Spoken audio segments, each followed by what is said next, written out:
नमस्कार। डॉक्टर भीमराव अंबेडकर।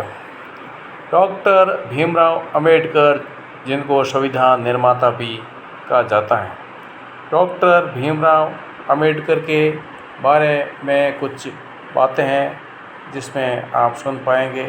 तो डॉक्टर भीमराव अंबेडकर का ये वीडियो को लाइक कीजिए, चैनल पर नए सब्सक्राइब कीजिए और वीडियो को शेयर कीजिए। डॉक्टर भीमराव अंबेडकर भारतीय नहीं, भारतीयों के मन में रसे बसे और उनको खास याद किया जाता है संविधान निर्माता के रूप में, क्योंकि वो संविधान निर्माता के अध्यक्ष थे। आज उनका दिवस विशेष जो कि 14 अप्रैल है, 14 अप्रैल को जन्मदिन मनाया जाता है। और डॉक्टर भीमराव अंबेडकर का जन्म 14 अप्रैल 1891 को हुआ था और 6 दिसंबर 1956 को वे इस लोक को छोड़ करके चले गए। बहुजन राजनीतिक नेता और एक बौद्ध पुनरावृत्तिवादी थे और उन्हें बाबा साहेब के नाम से भी जाना जाता है। अंबेडकर ने अपना सारा जीवन हिंदू धर्म की चतुर्वर्ग प्रणाली और भारतीय समाज में सर्वत्र व्याप्त जाति व्यवस्था के विरुद्ध संघर्ष में बिता दिया। उन्हें बौद्ध महाशक्तियों के दलित आंदोलन को प्राप्त करने का श्रेय भी जाता है।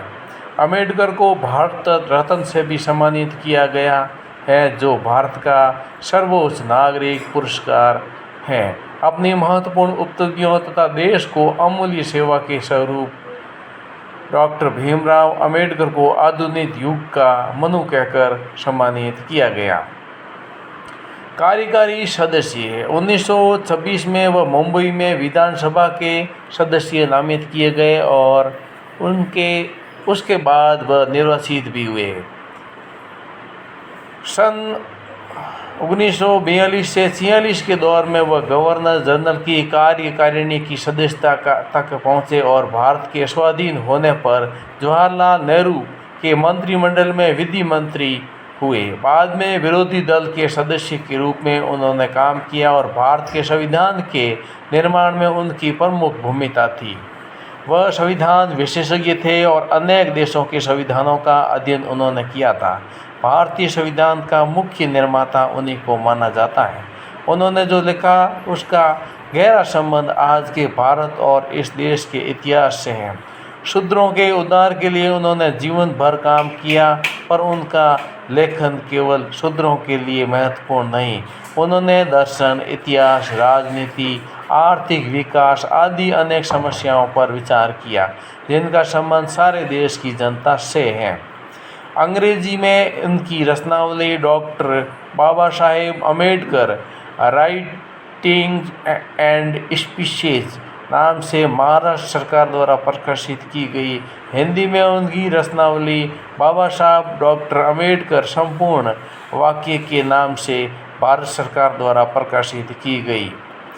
छुआछूत के विरुद्ध संघर्ष डॉक्टर भीमराव अंबेडकर 1920 के दशक में मुंबई में एक बार बोलते हुए उन्होंने साफ साफ कहा था, जहाँ मेरे व्यक्तिगत हित और देश हित में टकराव होगा वहाँ मैं देश के हित को प्राथमिकता दूंगा, लेकिन जहाँ दलित जातियों के हित और देश के हित में टकराव होगा वहाँ मैं दलित जातियों को प्राथमिकता दूंगा। वे अंतिम समय तक दलित वर्ग के मसीहा थे और उन्होंने जीवन पर्यंत अछूतोद्धार के लिए कार्य किया। जब महात्मा गांधी ने दलितों को अल्पसंख्यकों की तरह पृथक निर्वाचन मंडल देने की ब्रिटिश नीति के खिलाफ आमरण अनशन किया और सन 1927 में उन्होंने हिंदुओं द्वारा निजी संपत्ति घोषित सार्वजनिक तालाब से पानी लेने के लिए अछूतों को अधिकार दिलाने के लिए एक सत्याग्रह का नेतृत्व किया। उन्होंने सन 1937 में बम्बई उच्च न्यायालय में ये मुकदमा जीता। अंबेडकर ने ऋग्वेद से उद्धरण देकर दिखाया कि आर्य गौर वर्ण के और श्याम वर्ण के भी थे। अश्विनी देवों ने स्वभाव और रुक्षति का विवाह करवाया। श्याम वर्ण का है और रुक्षति गौर वर्ण की है और अश्विनी वंदना की रक्षा करते हैं और वह गौर वर्ण की है। और एक प्रार्थना में ऋषि कहते हैं कि उन्हें पिशंग वर्ण अर्थात भूरे रंग का पुत्र प्राप्त हो। और अम्बेडकर का निष्कर्ष है, इन उदाहरणों से ज्ञान होता है कि वैदिक आर्यों में रंग भेद की भावना नहीं थी। होती भी कैसे, वे एक रंग के थे ही नहीं, कुछ गोरे थे, कुछ काले थे, कुछ भूरे थे। और दशरथ के पुत्र राम श्याम वर्ण के थे। इसी तरह यदुवंशी कृष्ण भी श्याम वर्ण के थे। और ऋग्वेद के अनेक मंत्रों के रचनाकार दीर्घतमस हैं। उनके नाम से ही प्रतीत होता है वे श्याम वर्ण के थे।